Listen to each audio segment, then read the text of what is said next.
Yo, what it is, you know what it is. It's your man, King Musa. Welcome to the Cheat Sheet, where we decode success from creators, professors, and professionals. I'm your host, King Musa, and today we'll be diving into the world of applied research and rural innovation with a remarkable leader. We're thrilled to have Mary Ann Rojas, the director of the Center for Applied Research and Rural Innovation, CARRI, at Stephen F. Austin State University, with, with us today. Mary Ann is at the forefront of research and innovation that impacts rural communities. We are eager to hear about her work and insight. Welcome, Mary Ann. Hi there. How are you doing, Man, I'm Musa? doing good. Just excited, honestly, because I've seen the department or seen the name of it, Mm-hmm. and you don't actually physically see it, you know. So I was like, oh, Yeah. we lost our diversity thing. So I wonder how does she help the campus and everything. So Yeah. we'll dive into that a little bit more. But before we get in there, I have a quick question for you. Yes. Either where's your favorite vacation spot or what is your dream vacation? My favorite vacation spot is on a boat Hmm. down a river, casting line, Okay. fishing, Wow. You like to and fish? sitting around a campfire. Hmm. Totally, just totally relaxing. Yes, Let your ma'am. hair down and just not worry about a thing. Ain't nothing wrong with that. No. Most people want to just go skydiving and climbing mountains and everything. Well, thought about it, but that's about as far as it got. I love that. I'm not So, that adventurous. yes, ma'am. So, could you introduce yourself and tell us a little bit more of your role as director of Carrie? Sure. My name is Marianne Rojas, and I have the privilege of serving as executive director. And thank you so much for getting the name right. Yes, ma'am. Uh, for it's Carrie, not Okay. Kari. Hey. So That's all through your help because I definitely would have butchered it. you did a great job. Thank Yes, you. ma'am. Um, well, CARRI is a very interesting organization. I like to say it's probably the most happening department on the entire campus, Mm-hmm. only because of what we do and the different people that we interact with, all the different areas that we touch Right. in terms of being able to provide services, elevating the work that SFA is doing, elevating SFA as an institution. Yes, ma'am. We are a vehicle to be able to do that, and I take a lot of honor and privilege in being able to do that and coming up with and designing different projects, Right. programs that we can take out to the community. My heart is with rural communities. That's where I grew up. Yes, That's how ma'am. I learned how to be a neighbor, how to collaborate, how to ask for help, Yeah. how to figure it out, be resilient. So, all of us that have been raised in rural Texas Yes, understand ma'am. that. Well, I'm a city boy. I came from Houston and everything, but this is pretty Well, exciting. you probably learned a lot of the same things. Right. Yeah, Okay. different environment. Yes, ma'am. We're gonna learn a little bit more about that. Can you share a little bit about your background and what led you to focus on the applied research and rural innovation? Pretty much where you're from, siblings, all of that. Okay. I was raised in a small town in West Texas called Muleshoe up in Bailey County, up in the Panhandle, or the Okay. west part of the Panhandle of Texas. And my husband and I were both raised there. Even though it was a small town, I didn't Hmm. meet him till I was 14, and I was like smitten from the very beginning. Yeah. And then we ended up, getting married when I was 20 and he was a Okay. little bit older, but I've known him for probably, well over 50 years. Yeah. And so I've, come from that background, Yes, being ma'am. raised in a small town.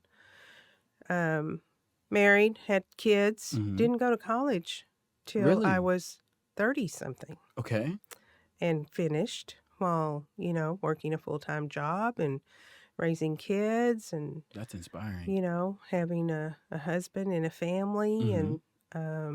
and, just overcoming all the struggles that come with that and all the joys of it too. Yes, ma'am. Did But you have any siblings or? yes, I have four siblings, Okay. two brothers and two sisters, Okay. and, all kind of about the same backgrounds Yeah. and all working, doing well. So were you a first gen, and did any of other siblings go to college? First gen, Okay. yes. Hmm. Um, since then, it's been really interesting. You know, there's 10 siblings on my husband's side of the family, Hmm. 5 on mine. So of the 15, I've been the only one to Oh complete wow. college, Yes. and it was the non-traditional route. Right.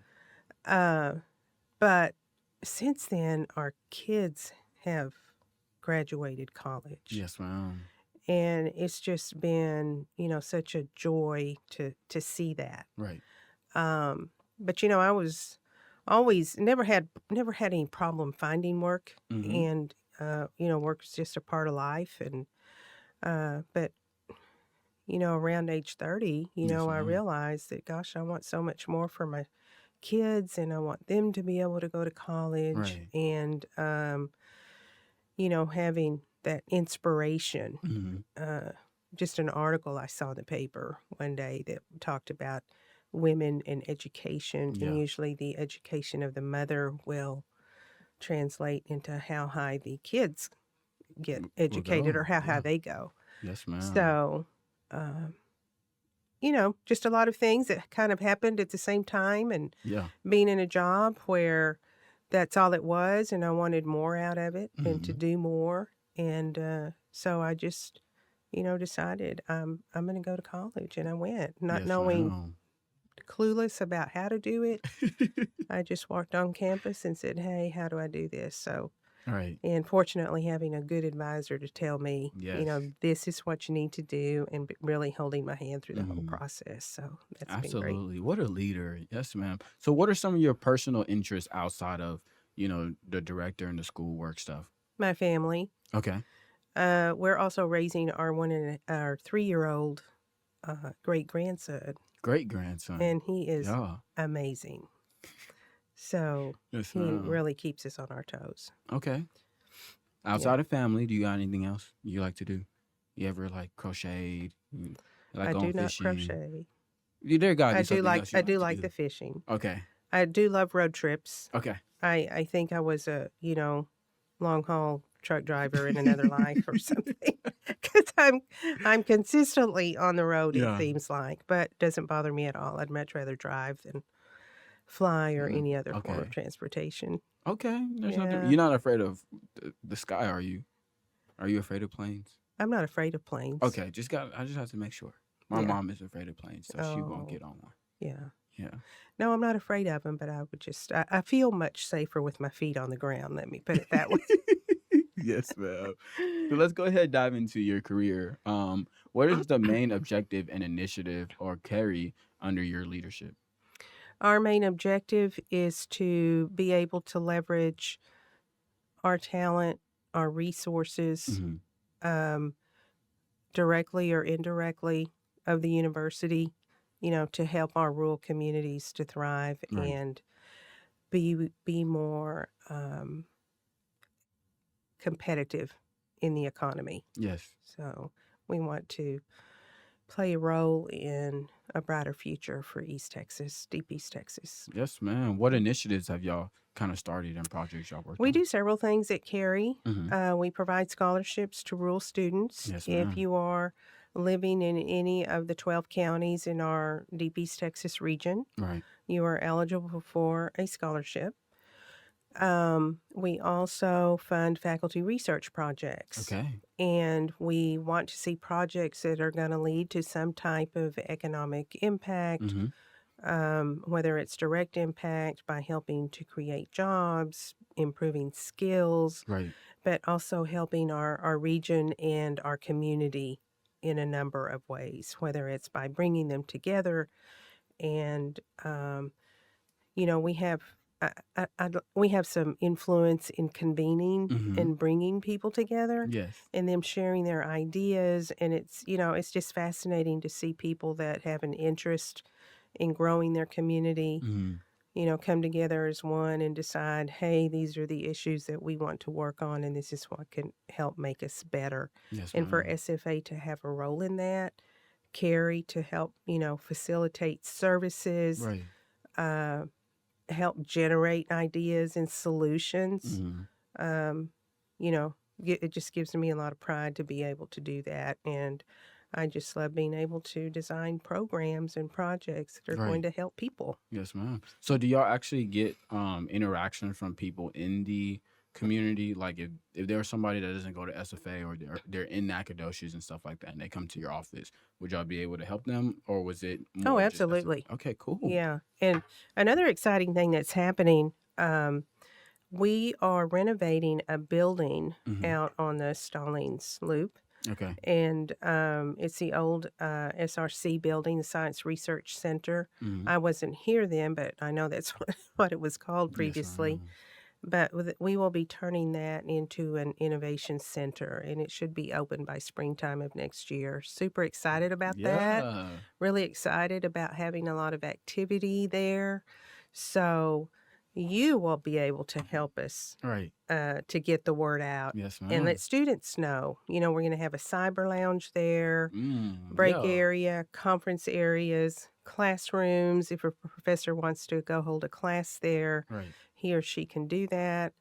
If a business would like to access training or Hmm. need a space to train, onboard new people, hire new people, that's what CARRI is for. Right. It's to facilitate that economic growth. So we are really excited about that. Yes, We're also going to ma'am. have a conference area. Hmm. We do host a tourism conference that Okay. people will be able to attend there, and just a lot of great things Yeah. happening That's something to every look day. forward to. Yes. Yeah. Yes, ma'am. So now a little bit more about you. Hmm. Um Discuss your career path. Like you say you came in you did the college part a little later and things Hmm. like that. So what different careers did you have? What challenges did you get to even get to become the director of Carrie? Well, I'll just start out by telling you a little story about how it Hey, all let's do started. it. Well, I'll tell you the first job uh, I ever had, I just went out knocking on doors. Right. That was before online Hmm. recruitment and all of that. And I was in Wichita Falls, Texas. Okay. I was 21 years old, had a 6-month-old baby. Mm. And my husband and I were there, living there, and it was so hot. I don't know if you've ever been to Wichita Falls, but it is like the Uh, hottest place on the planet. Um, so got in my car one day, I'm like, I need to go find a job. hmm. And it was hot. I didn't have any air conditioning. I Hmm. pulled up to this building. It was on the corner of Kale and Kemp Boulevard in Okay. Wichita Falls, Texas. So I walk in, and it was at lunchtime. And they say, you're out job hunting, never go at lunchtime. Right. But when did I go? I went at Lunchtime. lunchtime. Yeah. So I walked in, and this lady stepped out. Beautiful lady, Hmm. tall, red hair. And she's, can I help you? And I said, well, I'm looking for a job. Do you have anything, do you need any help? And Right. it just so happened that they had an opening for the assistant to the CEO of the company. Whoa. And Whoa. we had a long conversation, actually just a conversation, Yeah. and I didn't know she was interviewing me for the job. Yeah. Um, and she was, but and then she asked me, I remember her asking me, so, you know, what is your goal? Hmm. What do you want to be doing 5 years from now? And I said, well, I want your job. And I was 20 Yeah. and just Hey. just said it. Right. I said, "No, I want your job or one like yours." Yeah. And so she set up a meeting for me to meet with the owner of the company, and I got the job. So That's I have beautiful. been very fortunate in my career path Hmm. that I've been able to work ever since that position. I moved on to another one. Again, it was the same type job, Hmm. executive assistant to a CEO of a company. And through those experiences, I was able to just learn about so many different areas. Yes. The first one was a telecommunications company, Hmm. and then he bought a manufacturing company, and then I went to work for an independent oil producer and, learn all the ins and outs of that business and how Yeah. all that works, what goes into drilling an oil well, and, the investments that different people make and Yes. paying those out and all of that, and just all the challenges and, So how'd you find successes that go SFA? with that. How How'd you? did I find Yes, SFA? ma'am. Well, I know you've only got 20 minutes. No, you good. You good. um, well, I got to SFA, uh, after I went through those jobs Right. working in those business environments. I went to college and I completed my degree. And then I thought, well, I've got all this experience Mm-hmm. and, I'm older now and people are going to be like probably knocking my door down so Yeah. I can go to work for Yeah. them. That did not happen. So Ouch. it was like, you know, 360. I Mm-hmm. was right back to where I started Yeah. before I Got took all the that leap. experience. Yeah. And so there I was, unemployed, not being able to find anything. And I kept seeing this ad in the paper. There was an ad in the paper for this job coach. Okay. And I'm like, that sounds kind of interesting. And it was on a PRM basis. Mm-hmm. We'll call you when we need you. And I knew if I applied for the job, I'd get it because, I mean, I probably was going to be the only Yeah. one. Yeah. Sure enough, I did. Anyway, I went into the work and it just turned out that I absolutely loved it. I Yes, was working ma'am. directly with people and helping to train them in their jobs. Yeah. And it was a variety of jobs that I worked for in that company. Then I went into business for myself doing that type work Right. and then went to work as an executive director for a workforce board. And that's really kind of what put me on the path to get here Okay. to SFA. But for the last 30 years or Mm-hmm. so, I have been working in workforce development, community development, Yes, uh, ma'am. and I love working in the rural areas and really understand a lot of the challenges and also some of the opportunities that are available Okay. in rural Texas. So this was a great fit. What a journey. Yes, ma'am. I appreciate you sharing that. Yeah. Yeah. Um, so what recent projects or achievement at CARRI should students and the community be aware of? Hmm. I know you did mention I that new think building, the what? the new building that we're working The on. new building is Mm-hmm. great. That's going to be a wonderful, wonderful asset for, the students in the region.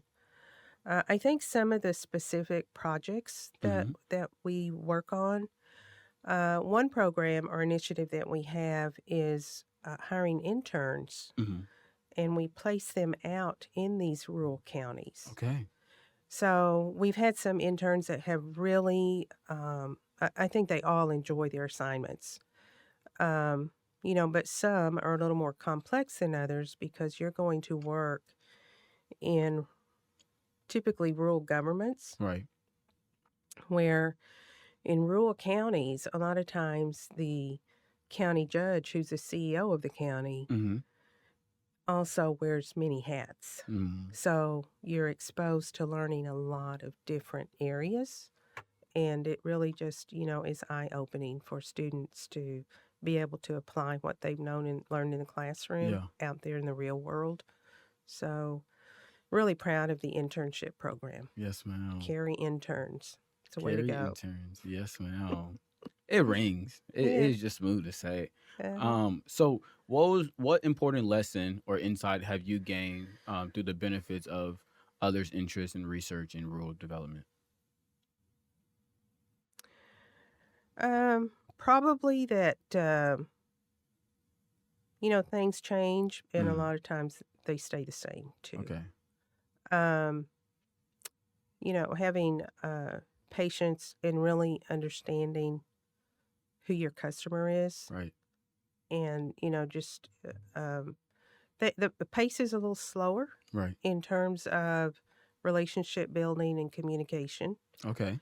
And I think through all of this, my entire career, um, what's been most impactful to me is learning um, the relationship aspect of Yeah. partnership. That's very important to me. Okay. So, and learning how to improve the lives of others. I've just been fascinated at, the people that I've been able to Mhm. mentor along the way and that are doing really well now. Right. And, it just, feel it in my heart Yes, ma'am. when I Yes, see how well they're ma'am. doing. I So, feel like that's right. Like you get the chance to actually learn. You learn for me more like they say, more things are caught than taught, And so the more you're mm-hmm. interacting, you're working with people, it makes it a lot easier to kind of adapt to it or learn Yeah, faster and things like that. So that was always my thing, networking, networking, it networking. is. Yes, ma'am. One of the challenging things for leaders, I think, Mm-hmm. is to be able to discern taking a mistake Mm-hmm. and turning it into a teachable moment. You kind of have to have that in the back of your mind all the time. Okay. Is, when you're working with people, especially people that, are learning Right. and early in their careers, they are teachable moments, Mm-hmm. when you try to help someone learn, correct, etc., Yeah. versus being, disciplinary. So Yes, ma'am. There's nothing wrong with learning. I that's right. like it. What advice would you offer students and professionals looking to make an impact through applied research? Um, I would say, look at the data that's available. There's so many interesting things about our area. Right. Um, and, the applied research aspect is to, take what you know and what you've learned Hmm. and apply it to a real life or real world situation. Yes, ma'am. And a lot of times, things can be pretty eye opening. Sometimes things you don't expect is what they are. Yeah. And, there's just, it's never a dull moment. Every day's a brand new day. Hmm. And you're always learning something new about somebody or something. Yes. So just to keep an open mind and, perspective Right. about people and the world. Yes, ma'am. I think one thing I heard one of my professors tell me was, you gotta listen and learn to listen. And that was something that was life changing. It was Yes. just okay, cool. Like if I'm listening, I should be learning something, and then Mhm. sometimes I gotta just learn to listen. Yes. Yeah. Yes, ma'am. So thank you, Marianne, for sharing your expertise and your experiences with us today. It has been enlightening to learn about your work with CARRI and its impact on rural innovation. Remember, listeners, in research and development starts with dedication and a clear vision. Subscribe to the cheat sheet and follow us on social media and stay connected. This is King Musa signing off, encouraging you to stay curious and keep innovating.